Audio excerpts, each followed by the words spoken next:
Hello, friends. Happy Saturday. The second reading at morning prayer today was from Mark's Gospel, the parable of the sower, in which a sower scatters seed on rocky ground, on shallow ground, on deep ground, and the crops grow up appropriately. It's a metaphor for faith.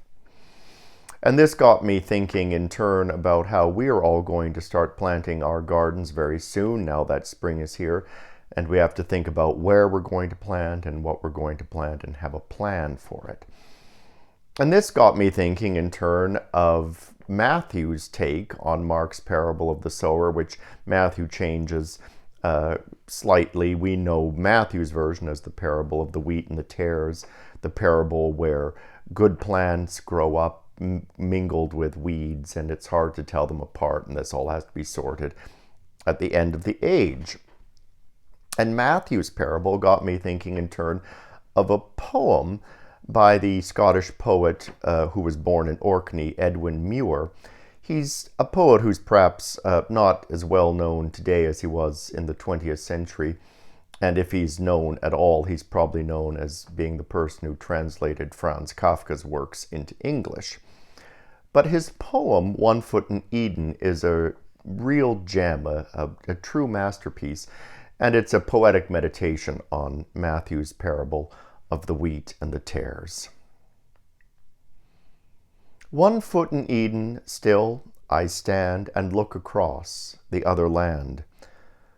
The world's great day is growing late, yet strange these fields that we have planted so long with crops of love and hate.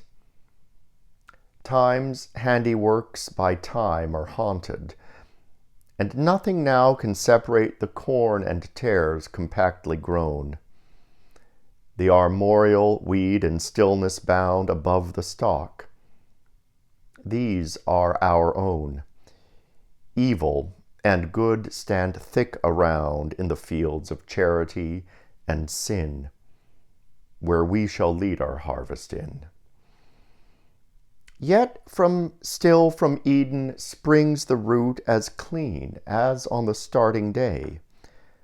Time takes the foliage and the fruit and burns the archetypical leaf to shapes of terror and of grief, scattered along the winter way. But famished field and blackened tree bear flowers in Eden never known.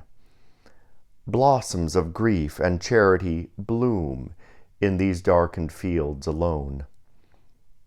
What had Eden ever to say of hope and faith and pity and love, until was buried all its day and memory found its treasure trove? Strange blessings never in paradise fall from these beclouded skies. In other words, in the midst of a landscape blackened and twisted by evil and sin, the poet muses about how the good, clean root from Eden still lies at the heart of every one, despite our fallenness, which means we're still able to bear flowers in Eden never known. What's more, the brokenness of human life makes grief and charity, hope and faith and pity and love blossom and be known in all their beauty. Strange indeed, says Muir, that greater blessings can be found on this side of paradise than were ever found before. Have a wonderful day. God's richest blessings to you all.